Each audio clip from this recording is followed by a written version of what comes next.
Bon, salut à tous, c'est Aznoun, donc on se retrouve pour la deuxième de Football Total. On va cette fois-ci aborder les matchs internationaux qualificatifs pour la Coupe du Monde 2014 qui aura lieu au Brésil. Et pour m'accompagner aujourd'hui, j'ai avec moi Samy. Salut à tous. Qui va pouvoir nous détailler les matchs de la Belgique. Et Momo. Salut. Pourquoi je suis toujours en deuxième? Parce que toi, tu n'es pas la plus-value. Tu vois, tu vas pas détailler des matchs italiens, tu les as pas regardés, il me semble. Ah si, là j'ai regardé la Juve. D'accord. Donc on va découper l'émission en parties, en commençant par la France, puis on enchaînera sur la Belgique et dans la troisième partie les résultats des autres groupes qualificatifs. Donc, commencer par le premier match de la France, de façon chronologique, c'était Finlande-France. Finlande-France, ouais. Donc on va remettre les choses dans le contexte. Victoire 1-0 sur un but de Diaby à la 21e minute. Passe décisive de Benzema. Qu'est-ce que tu en as pensé, Momo? Un match équilibré, je dirais. Les Finlandais ont su se créer des occasions. En début de match Ouais, avec Pukki, l'avant-centre. Bon, il n'a pas été assez altruiste, des fois. Il avait des partenaires sur le côté et il préférait jouer seul. Donc ça fait du bien aussi à la défense d'équipe de France. Parce que prendre un but à ce moment-là, je sais pas comment auraient réagi les Français. C'est après, on les a pas encore vus mener une fois dans ces... Ça serait intéressant de voir ça aussi. Ouais, la capacité de réaction. Bon, on va prendre les joueurs un par un, ce sera peut-être plus parlant. Ouais, donc Lloris, il a été égal à lui-même en fait, hein. Clairement. Lloris, remplaçant alors. Ouais, c'est vrai que pour un remplaçant en première ligue, il a été très bon, clairement. Ah, il était très bon, mais on le sait tous, c'est notre joueur de grande classe, tu vois. C'est le gars qui nous déçoit rarement avec le maillot bleu. Ouais, il est même meilleur, je le trouve même meilleur en bleu, parce que je l'ai pas vu faire de bourde en bleu, alors que bon en club ça peut lui arriver de temps en temps. Ouais, sur les sorties aériennes. Ouais. Mais il en avait fait une, c'était en Coupe du Monde, je crois. La dernière Coupe du Monde, il avait fait une sortie face à l'Afrique du Sud qui a coûté un but. Ouais, bon, c'était à l'époque du naufrage quand même. Donc, ouais. On peut mettre ça sur le dos de, je sais pas, de la psychologie, je sais pas. Non, de Domenech. De Domenech, effectivement. Sinon, la charnière centrale Sako Yangambiwa m'a fait bonne impression, moi, personnellement. Très, très intéressante. Mais malgré que sur la relance, c'est pas leur fort, on le sait, mais physiquement, ça impose, ça gagne tous les duels. Surtout Mapou, en fait. Parce que finalement, il a pas fait énormément de matchs, je dirais, de très haut niveau. Il a pas encore commencé la campagne de Ligue des Champions avec Montpellier. Donc on pouvait le trouver un peu tendre peut-être pour les matchs en bleu. Et mine de rien, je l'ai trouvé très autoritaire. Et des tacles vraiment, en tout cas contre la Finlande, des magnifiques tacles, dont un tacle par derrière où il prend que le ballon et il sort bien la maison. Ouais. Et non, il est vraiment surprenant et à la limite, j'aimerais bien le voir aussi associé à Koscielny en fait. Voir ça en charnière centrale, ça pourrait... Koscielny, on veut tous le voir depuis le dernier match de l'Euro là qui nous avait fait face à l'Espagne. Ah oui. Mais même, on l'avait vu un peu avant en match de préparation de l'Euro aussi. Et il avait même joué 6 à un moment et il avait été excellent. Il a une capacité vraiment de relance, ce que n'a pas Sako.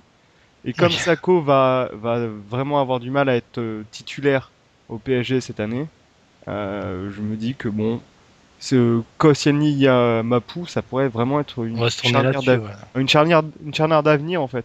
On pourrait construire quelque chose de bien là. J'ai même envie d'ajouter la présence de Mavouba juste devant eux. Ouais, voilà, énormément de bien. Ouais.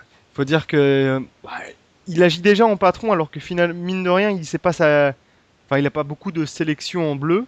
Il a été rappelé vraiment sur le tard et on se rend compte que il est vraiment quasiment primordial en fait dans ce système-là. On a l'impression que c'est le capitaine de l'équipe de France. Hein. Ouais. Bah, il a la même aura que Kolosk en fait. Hein. Il s'impose très rapidement dans un vestiaire. C'est quelqu'un de très convivial, très sympa, etc. Donc, et puis sur le terrain, c'est un patron. Donc il n'hésite pas à crier sur ses... En plus, il connaît très bien Cabaye. Donc quand tu l'associes à Cabaye, c'est très intéressant. Ouais. Après, t'as plus qu'à mettre un autre joueur. Là, c'était Diaby. Ouais, bon, Diaby. Diaby, mais Diaby, le seul problème, c'est son syndrome de jambe de cristal. Parce que s'il avait pas ça, ça ferait longtemps que ce serait un joueur de très très très grande renommée en fait. Le problème c'est qu'il peut se blesser à n'importe quel moment.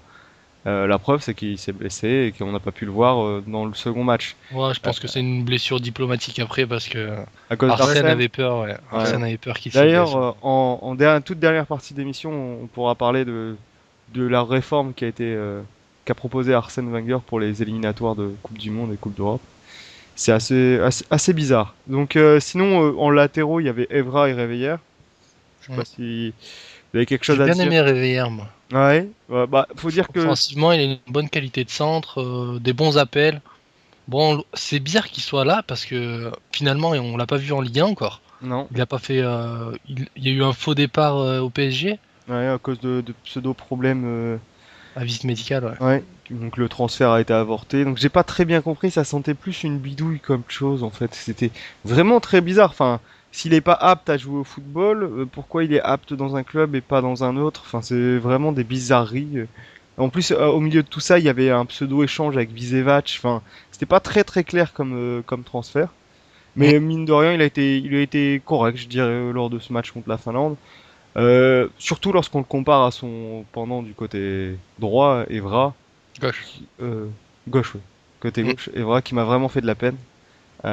Clairement, il est capable de perdre la balle très très basse sur le terrain. Donc au milieu de terrain, il va perdre la balle et ça, à un moment, ça a apporté une occasion finlandaise, alors Oui. que c'était un contre un, tout ce qu'il y a de plus banal. Enfin, normalement, il est capable soit de le passer en vitesse, soit en technique. Là, il se fait piquer le ballon comme un poussin. Euh, Au pire, mais là on touche quoi. Enfin, c'était une chose qui était assez simple à voir, mais il risque, je sais pas, il prend trop de risques pour moi. Enfin, Ouais, c'est Et, peut-être la concentration après, hein. et pourquoi il fait pas jouer Clichy? Clichy, il revient. Je crois qu'il n'a pas encore joué avec City. Donc il a pas physiquement, joué. il doit pas être au top. Après, je sais pas s'il va faire jouer Clichy plus tard parce que c'est Didier Deschamps, le coach. On sait très Oui, bien bien qu'il a eu sûr. une grosse aventure avec Evra à Monaco. Donc, sur les Ouais, rapports mais humains, je pense que ce sera Evra après. le problème c'est que le rapport humain c'est très bien, mais normalement, enfin le but de cette phase de qualification aussi, c'est de créer un groupe pour l'emmener, pour un groupe qui sera au top dans 2 ans en fait, au Mm. Brésil. Je pense pas qu'Evra dans 2 ans soit, enfin redevienne bon. Enfin clairement, Ouais, là il sera toujours à son niveau. pour moi il est pas bon. Non, mais je sais pas avec l'âge, avec, je sais pas, c'est un poste pour lequel on a besoin de quelqu'un de Oui. solide vraiment. Enfin, surtout qu'en plus. Clichy n'est pas solide non plus, hein. Il est rapide, mais il est pas Oui, solide. mais il compense par une rapidité plus importante que celle d'Evra déjà. Et pour moi, enfin, quand on voit que c'est le côté de Ribéry, et Ribéry, niveau tâche défensive, c'est pas vraiment son truc, clairement. Mm. Donc, on a vraiment besoin de quelqu'un de solide à ce poste-là. Donc, pouvait y avoir un joueur qui s'affirme, ça ferait vraiment du bien à l'équipe de France. Bon, après, justement, on peut glisser sur le match de Ribéry. Mm. Contre la Finlande, il n'a pas été. Mais les deux, Ribéry et Menez, n'ont pas été excellents. Hmm. On les a très peu vus, je trouve. Après, devant Benzema, ça a été pareil. Bon, il a été intéressant dans le jeu parce qu'il vient beaucoup chercher les ballons. Ouais. Après, il y a eu cette passe décisive qui sauve un peu son match. Mais voilà. Personnellement, j'ai bien aimé les petites combinaisons entre Ribéry et Benzema. Par Ah contre, le oui. problème, c'est que comme Benzema redescend et qu'il combine souvent avec Ribéry lorsqu'il redescend, le truc c'est que enfin, il doit y avoir un joueur qui prenne la place de Benzema en attaque en fait, clairement. C'est pour ça que sur le but, c'est une montée de Diaby qui permet Voilà. de décaler la chose. Donc là, Diaby est monté. Moi, j'aurais bien aimé voir Menez le faire en fait. Donc se décaler dans l'axe au moment où Benzema redescend en fait. Tactiquement, on aurait pu être beaucoup plus dangereux que Menez collé à son coin, donc c'est-à-dire à 40 mètres des deux autres. Et là, c'est trop Ah, faut qu'il difficile. permute. On voit ça un peu au Barça aussi. On a un avant-centre, c'est souvent Messi, mais il se retrouve beaucoup sur le côté. Et du Après, coup, c'est Pedro qui va prendre voilà, sa place dans l'axe. Donc, faudrait faire un peu pareil, je pense. pour être vraiment dangereux, c'est ce qui aurait dû être fait et ce que n'a pas fait Menez durant ce match. Du coup, je n'ai pas trouvé Menez extraordinaire, Mm. bien au contraire. Bon, bah voilà ce on a pu dire sur le match de la Finlande. La France qui s'est quand même un peu fait peur. Je trouve une fois qu'elle a marqué à la seconde période, bon, ils ont pas trop joué l'équipe de France. On l'a senti un peu sur, je sais pas, comme si elle avait appuyé sur le pédale de frein. et du coup, elle s'est mise en danger. Ouais, elle a Mm. arrêté de jouer au bout d'un moment. Ouais, à partir de l'heure de jeu, c'était peut-être pas ce qu'il fallait faire, hein. Ouais, ce qu'on peut retenir, c'est surtout la défense, Voilà. le trio Mavuba, Sako, Yanga Mbiwa, et le gros match de Diaby après. Donc, sur le deuxième match France-Bélarus, en victoire 3-1, but de Capou, Jallet, Ribéry, et un but de Poutillo pour les Bélarusses, sur penalty, il me semble bien, ouais. Non, Si. Si, ok. si, si, c'est un penalty en deux temps. Ouais, en 2 temps, voilà. Voilà, Loris l'arrête, il fait encore un Et miracle, personne ne suit. et personne ne suit. Alors que c'était sur une faute justement de Mapou, il a retenté son fameux tacle contre la Finlande, et cette fois-ci, il a bien pris la cheville, Ouais, le malgré ses commentateur. véhémences. Il était persuadé d'avoir rien touché. Bon. Donc un match la plus offensif quand même. On a vu qu'à domicile à l'extérieur changer d'optique. Là, il a aligné Giroud devant. Bon, Ouais. la presse l'a pas mal allumé sur le fait que Benzema redescendait trop et qu'on n'avait pas d'attaquant de pointe. Donc on a mis Giroud. Après, je suis pas persuadé que Giroud, ça soit le mec à mettre en ce moment. Je pense qu'il manque Avec un peu de Arsenal, il est pas confiance. terrible. Voilà, pas de confiance. Après, on a du Gomis sur le banc. Ça peut être intéressant, Gomis, ça aussi. Oh, je suis pas. Non, honnêtement, je suis pas l'un des plus grands supporters de Gomis. Autant Giroud, effectivement, il est peut-être pas en confiance en ce moment. Autant techniquement, entre Gomis et Giroud, la capacité à garder la balle, etc. Enfin, moi, je miserais plus sur un Giroud. Si tu veux un attaquant de fixation, tu vois, plus que Gomis qui est pour moi un peu trop brouillon comme attaquant en fait. Ou alors peut-être Rémi, mais il est blessé là, non? Ah, et bah Ouais. alors là, on est dans un autre registre. Mais c'est vrai que Ouais, Rémi, ce par serait. rapport à Rémi qu'un Gomis. Hein. Mais alors Rémi, je le verrais bien moi sur un côté. Et justement prendre la place de Benzema au moment où Benzema redescend. Tu vois. Donc avec sa pointe de vitesse, faire un peu ce qu'a fait Diaby, tu vois, percuter et il a pour moi les qualités pour. Donc durant ce match, il y a eu quand même l'entrée de Capou à la place de Diaby, ouais. Diaby. Euh, Sinon, Capoue, on sent qu'il a des grosses qualités, qu'il peut ouais. énormément apporter. Après, sur ce match, il y a eu quelques déchets, malgré le but. Donc, un match En, je dirais en en demi-teinte parce demi-teinte, ouais. on peut pas s'enflammer comme sur le match de Diaby qui est vraiment un joueur à part. Mais on sent qu'il a une grosse marge aussi de progression. Et Mm. que c'est un peu dommage, moi, je trouve qu'il soit resté toujours à Toulouse. Ouais, malgré que c'était le Barça qui était dessus. Non, le Barça était sur l'autre joueur de Toulouse, je crois que c'est Sissoko, je crois. Il me Euh, semblait qu'il voulait Capoue aussi. enfin, ils sont un peu sur beaucoup de joueurs de ce style. Avant Mm. de prendre Song, en fait, c'est vrai qu'ils sont intéressés à pas mal de profils, mais voilà, je pense que s'il passe un palier dans un autre championnat, il pourra devenir un joueur vraiment intéressant. Ouais, là, on a pu le voir un peu en bleu, c'était quelque chose d'assez intéressant aussi. Et donc, encore une fois, l'équipe de France qui s'est un peu fait peur après le but de Jallet.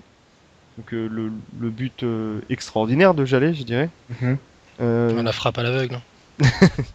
bon, moi, j'appellerais ça plus un centre de Ligue 1, tu vois. Donc, ça ne trouve pas l'attaquant, mais ça va un peu partout. Là, ça a été dans le but. Mais c'est vrai que en Ligue 1, on a la chance de voir des latéraux qui, dans 90% des cas, ne savent pas centrer.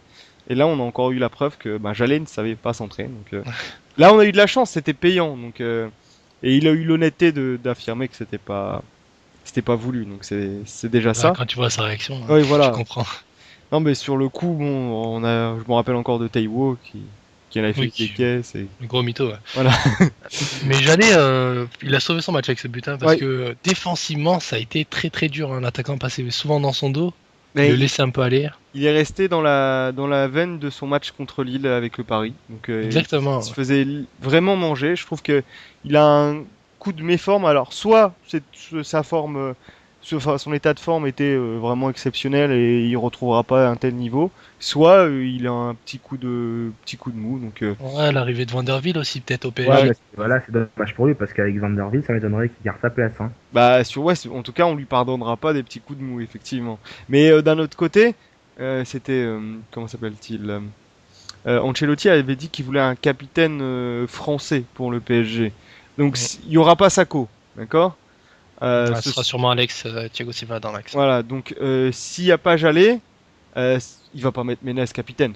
Enfin, clairement, s'il met Ménez capitaine, C'est un très bon exemple pour l'équipe. c'est clairement le pire exemple qui soit. Donc, je pense que Jallet va au moins tenir voilà, on va dire jusqu'au mercato. Peut-être qu'il mettra Bodmer aussi. Il aime bien Bodmer, je crois. Enfin, il met beaucoup Verratti, mais il met et Matuidi. Enfin, je sais pas. Matuidi est français, non? Oui. Ouais, Il est rentré, peut-être Matuidi, ouais. Ouais, il faut voir. Mais il fait que des bouts de match, Matuidi, donc bon. Ouais. C'est difficile. Donc, ouais. On a vu un match, bon, agréable, je dirais, jusqu'à l'heure de jeu. Bon, l'équipe de France qui cherchait à attaquer, donc au moins il y avait une sorte d'élan offensif. Donc ça faisait quelques temps qu'on n'avait pas vu une équipe de France qui se projetait vers l'avant vraiment, qui ne se contentait pas d'avoir la balle pour avoir la balle. Donc ça c'était intéressant. Benzema, Ribéry, encore une fois, Toujours, et voire plus que contre la Finlande, qui combinaient vraiment bien deux et qui ont su être dangereux parce que contre la Finlande, on les a vus souvent combiner, mais pas forcément apporter un danger dans les derniers mètres. Là, ils ont su le faire. Le but de Ribéry est bien sympa aussi. Magnifique. Ouais. Beau contrôle, petit piqué, enfin le geste parfait. Plus de passes d'aise de Ribéry. Ouais. La passe sur Jallet, elle est impressionnante. Non, mais la première, c'est sur Capou, elle est vraiment bien aussi. Hein, parce qu'il lui offre un caviar. Capou n'a plus qu'à pousser le ballon dans le but. Ouais. Mais moi j'ai bien aimé aussi Benzema en rôle de passe d'ess aussi. Enfin, il marque peu peut-être, mais il est vraiment très présent offensivement parce qu'il est toujours soit dans le dernier, soit dans l'avant-dernier geste offensif. Et c'est des gestes qui sont primordiaux. Enfin, on les sous-estime beaucoup, mais la dernière passe, faut savoir la faire. Hein. Enfin, il est très bon Benzema. Après, il monopolise l'attention des défenseurs. Tout le monde a peur de lui. Et il faut savoir aussi qu'avec le Real, il joue pas beaucoup, donc physiquement, il doit pas être au top. je pense que il va revenir au fur et à mesure, mais il a eu sa préparation qui a été un peu entachée au Real. Mais d'ici 2 à 3 semaines, le championnat espagnol aussi ayant repris un peu plus tardivement, etc., on aura un Benzema bien plus affûté en tout cas. Pour les prochains matchs. Ouais. Donc, on va pouvoir glisser sur la Belgique, sur les 2 matchs de la Belgique. Enfin. La Belgique qui a commencé face au Pays de Galles, si je me trompe pas. Au Pays de Galles, oui. Au Pays de Galles. Donc tu peux nous en dire plus, le résultat. Tu as la parole. Donc victoire 2-0 au Pays de Galles. Victoire, tu la qualifieras de... Une victoire normale vu le match. Ouais. On commence avec sans vraiment un réel neuf. Il nous met Miralas en pointe, Hazard et Mertens sur des côtés. Pour un peu étendre et jouer en profondeur. Malheureusement, les Gallois ont joué très physique dès le début. Ils ont fait beaucoup de fautes d'anti-jeu sur Dembélé. Il y a eu 3 fautes dans les 7 premières minutes. Et 22e minute, carton rouge pour Collinson ou comme ça, je sais plus trop. Et carton rouge mérité. Ouais. Malheureusement, ils sont regroupés en défense. Et alors, Miralas, ça servait plus à rien puisqu'il n'y avait plus possibilité de jouer en profondeur. Donc, on marque juste avant la mi-temps, compagnie d'une tête. Ouais, bien précieux quand même. Toujours. Hein. En défense, c'est super fort. Même si on a eu quand même peur, en fait, Bale, il était quand même assez fort sur son côté. C'est impossible de le prendre. Quand il part, c'est impossible. Balle au pied, c'est phénoménal. Bale, ouais, surtout vers ton gun en phase. C'est pas non plus un mec super rapide. Et Bale, chaque fois de vitesse. On a eu peur sur 2-3 occasions, mais vraiment rien grand-chose. En deuxième mi-temps, il fait rentrer Lukaku pour avoir un vrai neuf et il fait sortir Miralas. Ouais. Et le problème, c'est qu'on joue beaucoup. On essaye d'étendre leur bloc, on joue beaucoup derrière, mais il y a pas de. Il nous manque un vrai neuf. Parce que nous, Lukaku, il lui faut 10 occasions pour marquer. Non, et puis je crois que c'est le vrai problème de la Belgique, hein, c'est le neuf, parce que à tous les autres postes, les Belges ont vraiment des joueurs de top classe. Et Lukaku, c'est le seul qui n'a pas confirmé, je dirais. Donc malheureusement, donc là cette année, il a été prêté, non? À West Bromwich. Voilà, donc au moins non, mais il a bien joué à West Bromwich. L'année dernière, il n'avait pas du tout de temps de jeu, donc il a perdu 1 an, quoi. Donc là, cette année, je me dis que bon, West Brom ou pas West Brom, si ça lui fait du temps de jeu, enfin, il y a des attaquants qui payent pas de mine, qui viennent de petits clubs, qui commencent par les petits clubs en Angleterre avant d'exploser. Enfin, je préfère ce schéma-là plutôt que le schéma inverse. Ouais. Donc, et ouais, juste pour dire qu'après, Vertonghen, coup franc, frappe lourde, goal. Donc ça finit sur 2-0, voilà, pour Pays de Galles. Et les Gallois qui ont continué leur mauvaise série en prenant 6-1 en Serbie, il me semble, lors de la deuxième journée. Et donc, les Gallois qui euh, apparaissaient comme des prétendants un peu. Enfin, ils avaient quelques joueurs qui faisaient, enfin, qui laissaient penser qu'ils pouvaient être assez dangereux dans ce groupe et qui font un départ calamiteux en fait. Hein. Ouais, mais il y a vraiment des lacunes dans leur jeu. On ne peut pas se reposer sur Bale, Allen, Ramsey. Ça fait pas une équipe. Bah, en tout cas, ça aide beaucoup parce que c'est quand même des joueurs assez intéressants. Ramsey, Allen au milieu, c'est quand même. Ouais, c'est super bon.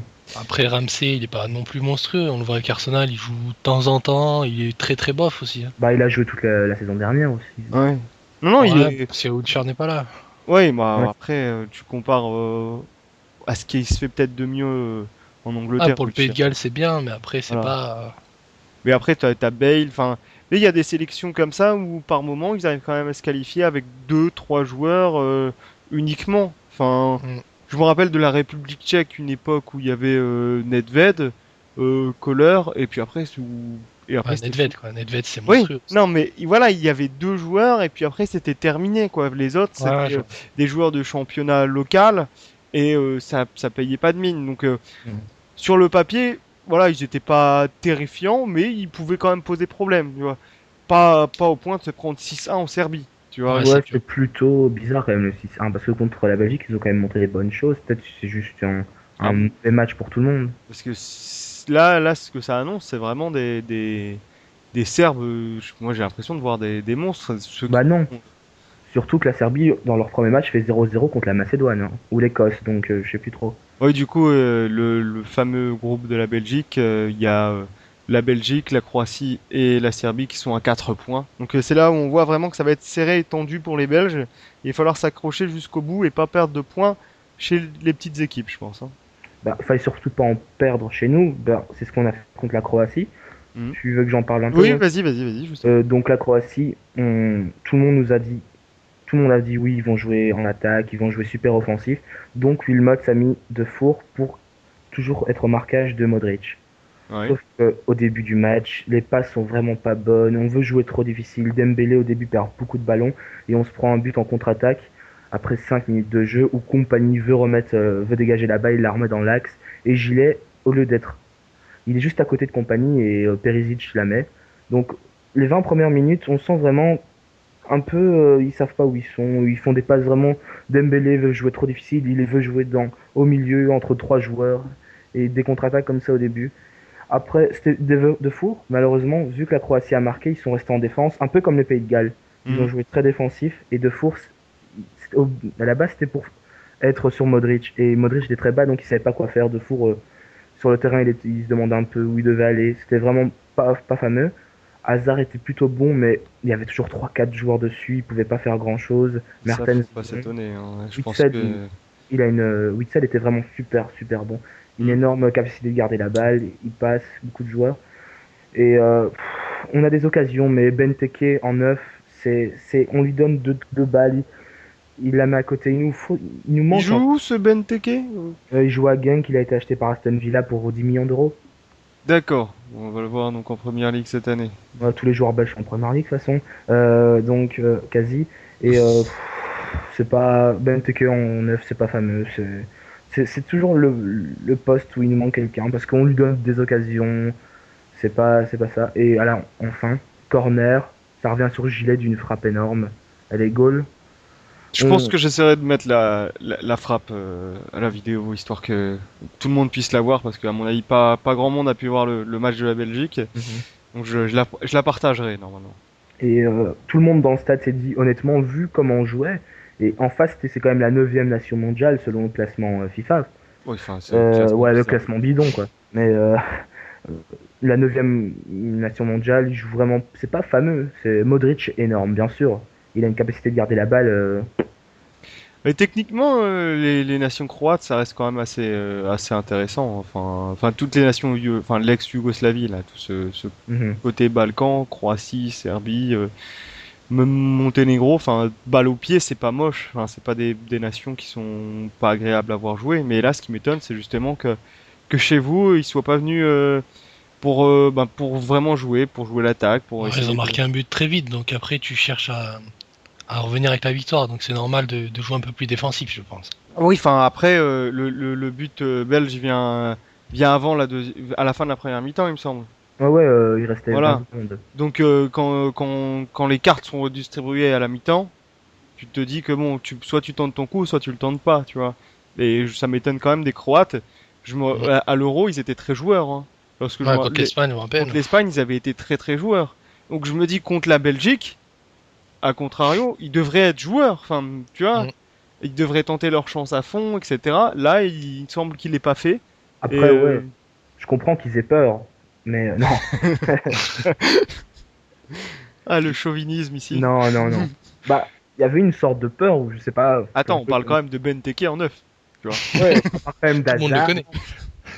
Non, mais hasard, ça, comme tu l'as dit, ça m'étonne même pas qu'il y ait 3 ou 4 joueurs autour de lui. Je veux dire, tactiquement, le coach, il voit ça. En plus, ah oui, et j'ai peut-être une explication en y repensant sur le changement de vision de jeu croate entre l'Euro et ces matchs Ah qualificatifs. ouais, le nouvel Il entraîneur. y a eu changement d'entraîneur aussi. Petit match. Donc, Ah oui, ça y fait.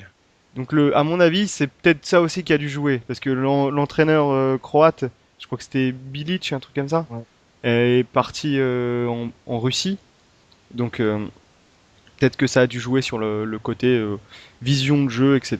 Et il leur a dit, vous Un venez choix avec... tout à fait sportif. Ouais, je pense que c'est effectivement un choix tout à fait sportif de la part de l'entraîneur, à base de pétrodollars, c'est ça. Donc tu veux nous rajouter quelque chose sur une... Ouais, juste en deuxième mi-temps, où on a 3 occasions au moins et on la met pas au fond. À la 84e minute, Miralas a la balle pour mettre le but et il la touche avec ses 2 pieds, ça va à côté. Donc honnêtement, déception parce que on pouvait gagner encore un point. C'est pas mauvais contre la Croatie. Oui. Mais à domicile, on devait gagner, surtout qu'on méritait. Et puis un petit point sur l'arbitrage qui était horrible. Merci monsieur l'Espagnol, je sais pas trop son nom, qui arrêtait le match environ toutes les 40 secondes. Même Compagnie l'a dit, ça faussait le match. Toutes les 40 secondes, il y avait une faute parce qu'en fait, il y avait c'était du football, quoi, c'était de l'engagement. Ah oui, mais justement, c'est peut-être l'un des problèmes des Belges, c'est ils jouent quasiment tous en Première Ligue, comme tu l'as dit. Et donc quand tu sors de la Première Ligue, peut-être que cet engagement, par moment, ils vont le payer à un moment, tu vois. Enfin, Ouais, ouais, enfin, quand t'as le gardien qui garde la balle depuis le début du match et qui tire pas et qui attend 15 secondes à chaque fois, c'est un peu énervant. Et l'arbitre qui dit rien et l'arbitre qui donne un carton jaune à Gilet pour rien du tout. Et les Croates qui simulent pendant 4 minutes sur le terrain. Et le mec, dès que la civière arrive, il se relève. C'est fort, On va quand pas même. parler d'arbitrage parce que là, ça va ouais, parce partir en que là, sucette. Non, non, c'est pas l'arbitrage le cas. était... On sent un peu de. Non, On sent aucune un peu haine. l'aigreur du match nul, enfin, qui retombe. Ouais, et puis après, bon, dans 5 minutes, il y a les insultes qui fusent, etc. Enfin, Non, jamais insulté, jamais insulté. Ah, bon, en tout cas, la Belgique qui m'a l'air plutôt bien embarquée dans son groupe. Donc, du coup, on va faire un petit tour des autres groupes qualificatifs. Donc, le groupe de la Belgique, c'était le groupe A, hein. ouais. Donc, avec la Serbie, Belgique, Croatie à 4 points, l'Écosse à 2 points, la terrible Macédoine à 1 point, et le Pays de Galles, bizarrement, dernier, 0 points. Voilà, 0 pointé. J'aurais pas vu le Pays de Galles, j'aurais pas pronostiqué le Pays de Galles en dernier en tout cas. Groupe B. Alors, le groupe B, on va pouvoir en parler parce que c'est le groupe de l'Italie. Ah, Donc Italie, Bulgarie, Arménie, République tchèque, Danemark et Malte dans ce groupe. gros groupe. Hein. Gros groupe parce que les Italiens, mine de rien, le Danemark se qualifie à chaque fois. Donc bon, ils sont plutôt Ouais. bien placés pour avoir la deuxième place. Mais les Italiens ont fait une petite contre-performance contre nos amis bulgares lors de la première journée avec un 2-2, un peu inattendu. Bon. Avec un Buffon pas terrible, j'ai vu. Ouais, Buffon qui était responsable sur un des 2 buts encaissés. Bon, les Italiens aussi, ça fait partie de leurs habitudes de démarrer très lentement toutes les compétitions, même les phases de qualification. Donc bon, je suis plus étonné de rien, mais c'est vrai que ce 2-2 en Bulgarie, et faut quand même savoir que les Italiens n'avaient jamais gagné de toute leur histoire en Bulgarie. Donc comme quoi, mine de rien, c'était un peu prévisible aussi. Dans le groupe C, superbe groupe de l'Allemagne, qui est déjà en tête de son groupe avec 2 victoires en 2 matchs. La Suède avec 3 points. L'Irlande avec 3 points aussi. L'Autriche, le Kazakhstan et les îles Féroé. À croire que là, il y a 2 équipes du dernier chapeau avec le Kazakhstan et les îles Féroé. Donc, ouais, bon, bah, il va pas y avoir trop de surprises, il me semble. Hein. Ça va jouer entre la Suède et l'Irlande pour la 2e place, mais l'Allemagne a l'air de. Moi, je veux bien la Suède. Ouais, voilà, la Suède de Zlatan, c'est ça? C'est ça. Voilà. Je pense que l'Irlande prendra la 2e place. On parie si tu veux. Ouais, pas de problème. Et l'Allemagne fera un sans faute. Je mise sur le sans faute de l'Allemagne aussi. Hein. Comme avec le groupe de la Belgique pour l'Euro. Ah, mais l'Allemagne sont toujours au top dans les qualificatifs et tout, et après, Bah, en compète, c'est plus la même. C'est plus pas vraiment en compète, c'est parce que même les groupes de compète ils sont au top. Je pense qu'il y a un problème en demi. C'est en fin de tournoi qui sont pas terribles. Peut-être une mauvaise gestion physique, je sais pas. Enfin, bon après là on tombe dans le superbe groupe. Alors c'est pas si facile que ça. Voilà, en tête du groupe la Roumanie. Au goal average évidemment. Donc 6 points, 2 S'il vous plaît. S'il vous plaît, des points. Les Pays-Bas en 2e avec 6 points aussi. La Hongrie 3 points, la Turquie 3 points, l'Estonie 0 points et Andorre 0 points. Donc ah, il est chaud ce groupe. Hein. Mine de rien les Pays-Bas, Turquie, je les voyais bien les Turcs, mais bon les Roumains ont l'air de faire un départ en fanfare. Donc on verra lors des prochains matchs. Il faudra attendre à mon avis la fin des matchs allés pour vraiment voir se dessiner un peu les groupes. Moi, je vois bien les Turcs moi. Alors là, par contre, en parlant de groupe vraiment moisi, il y en a un bien, c'est le groupe E. Le groupe de la Suisse, de l'Islande, de l'Albanie, de Chypre, de la Norvège et de la Slovénie. Et donc, premier du groupe, la Suisse, avec 6 points. Quoi, tous les autres à 3 points, sauf la Slovénie à 0. Blatter, ça fonctionne bien hein, pour la Suisse. Non. C'est pas la première fois qu'ils ont des groupes faciles. Hein. Oui, c'est vrai que là, c'est un peu scandaleux. Donc, Inler, qui est meilleur buteur de ce groupe. Avec Zaka qui a fait exprès de rater un but. Ah bon contre l'Azerbaïdjan. Bah, je joue pas contre l'Azerbaïdjan là. Ou contre l'Arménie, voilà. L'Albanie. Bah, j'avais lu parce qu'il était né au Kosovo, donc je suis pas sûr si c'est vrai ou pas qu'il avait fait exprès de rater un but en fin de match. Oh, c'est possible. Hein. Plus rien ne m'étonne dans ces groupes. Bon alors après on a un groupe qui est pas si, bon ça va pas si facile que ça entre la Russie, le groupe F, Russie, Portugal, Luxembourg, Irlande du Nord, Azerbaïdjan et Israël. Bon, écoutez, un match. C'est la Russie qui a gagné 4-0, je crois. La Russie a gagné 4-0 contre Israël en Israël. Irlande du Nord, Luxembourg 1-1. Bon, ça, je m'étonne. Ouh, gros match. Portugal, but de Ronaldo. Et Portugal a gagné 3-0 contre l'Azerbaïdjan. Alors qu'il s'était fait très peur contre le Luxembourg en victoire en fin de match 2-1. Lors du premier. Très bon Ronaldo. Oui, enfin là, Postiga a marqué déjà 2 buts pour le. 2 des 7 buts. Non, 2 buts plutôt pour le Portugal. Bon, c'est plutôt pas mal. Bon, après, Ronaldo en a marqué 1. Bon, voilà, un groupe classique. Et puis après, c'est un groupe. Oh là là là, mais c'est fou, c'est un tour du monde. C'est un tour du monde des saveurs. Là, les groupes qualificatifs pour la Coupe du Monde, c'est Bosnie, Grèce, Slovaquie, Lituanie, Lettonie, Liechtenstein. Grosso modo, c'est groupe de. On est en crise, quoi. Tu vois, ça, c'est groupe crise financière. Tu vois, enfin. On le passe celui-là. Ah bah la Bosnie et la Grèce sont en tête avec 6 points, donc la Grèce. Ça intéresse quelqu'un. Ouais, si on a des amis grecs, des amis bosniaques peut-être. On remercie peut-être le pauvre auditeur du Liechtenstein qui s'étonne pas d'être à 0 points. Donc voilà. Et oui, on finit par le groupe. Le groupe de l'Angleterre. Le groupe de l'Angleterre. Donc, San Marin, Monténégro 6-0 pour San Marin. Pologne, Moldavie 2-0 pour la Pologne. Et l'Angleterre qui a été tenue en échec par l'Ukraine. 1 but partout. Une Angleterre un peu décimée. Donc sans Rooney, sans Scott Parker, sans Terry, sans... Il me semble qu'il n'y avait pas d'Ashley Young. Bon, ils ont été obligés de remettre au goût du jour Gerrard Lampard au milieu de terrain. Avec Lampard qui a mis déjà 3 goals. Ouais, Lampard qui est effectivement à 3 buts. Talonné par Błaszczykowski, le fameux, hein. Je n'ai aucun souci de prononciation. Oui, bon, l'Angleterre qui est ex aequo avec le Monténégro et la Pologne avec 4 points. L'Ukraine est à 1 point, que le point gratté justement en Angleterre. Donc les Anglais qui ont égalisé dans les dernières minutes.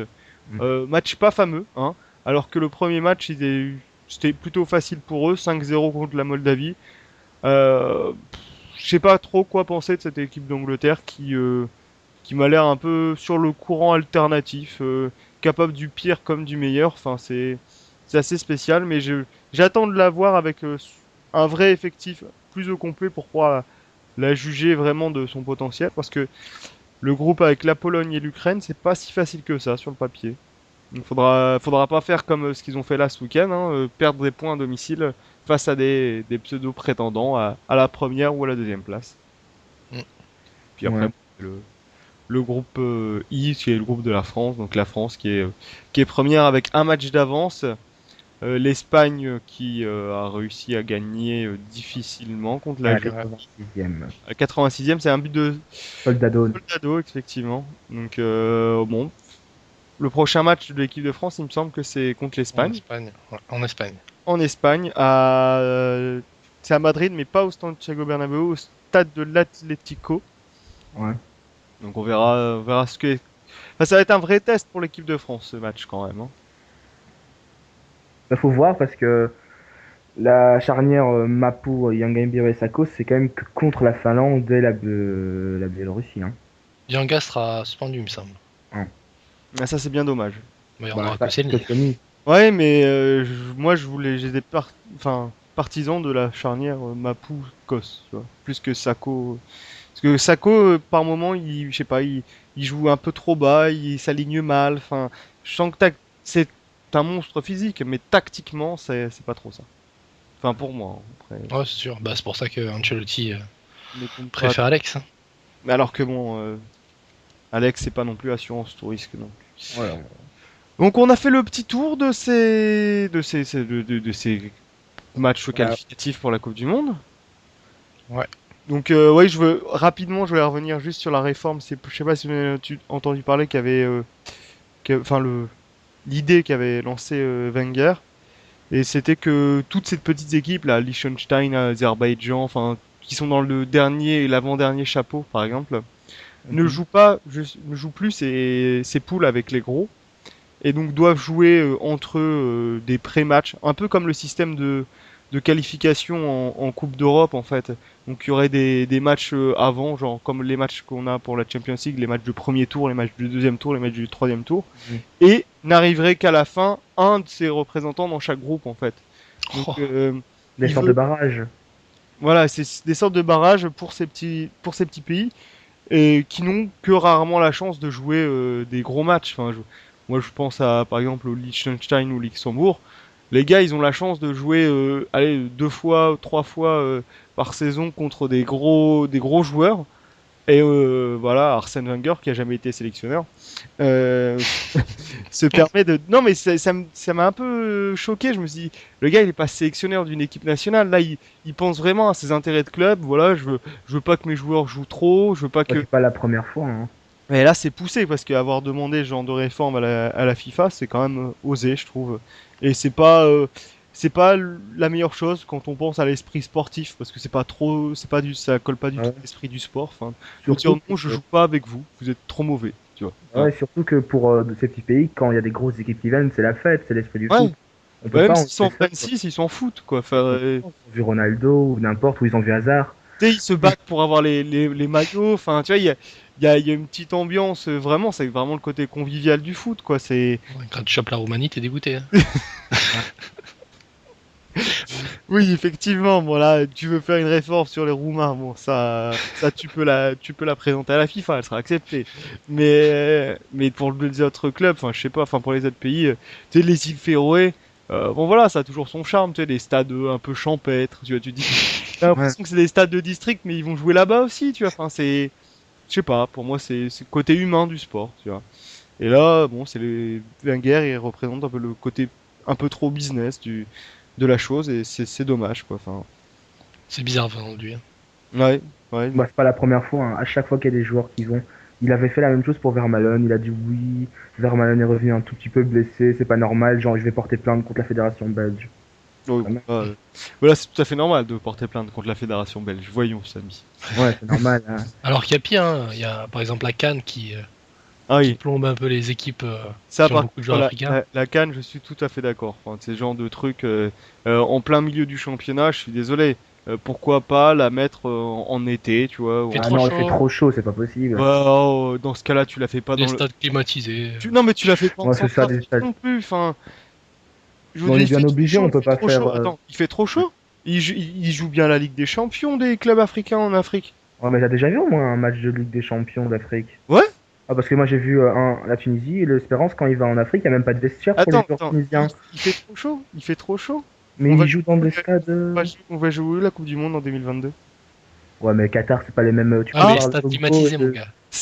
Non, climatisé ou pas, dans l'air, il fait 50 degrés. Hein. Ouais. Va au Qatar en été, tu vas te rendre compte. En pleine nuit, il fait 43. Il y a un moment où ça doit être climatisé le stade, il y a un truc, tu vois, tu sors dehors, enfin, t'as le chaud-froid, ils vont tous choper la grippe, tu vois. Ça va être on s'en fout, nous on regarde des matchs, et puis voilà. Ouais, bah merci, mais on va les voir. Ouais, ça, c'est une question d'argent pour le Qatar. Pour la CAN, c'est parce qu'on peut pas faire chaque fois la CAN dans les pays un peu développés, les pays du Maghreb ou l'Afrique du Sud. Ah ouais, mais pour moi, je suis désolé, enfin, c'est pas. Ou alors, faut des grandes trêves lors de ces années-là, tu vois. Et du coup, tu médiatises vraiment la CAN, et ça sert à quelque chose, tu vois. Parce que la CAN, elle est pas médiatisée, quasiment pas médiatisée, quand tu la vois sur le Orange Foot ou Orange Sport qui n'existe plus, tu vois. Des périodes comme ça où ça ne sert à rien d'imposer des rythmes. Putain, il y a même des matchs de Ligue des Champions pendant la CAN, quoi. Moi, ça m'a choqué. Enfin, ça, c'est outrancier. Bon, sur ce petit coup de gueule, je vous dis à la semaine prochaine pour les matchs de championnat classiques des différents championnats européens. Ciao tout le monde. Salut. Salut, pouce bleu, pouce bleu.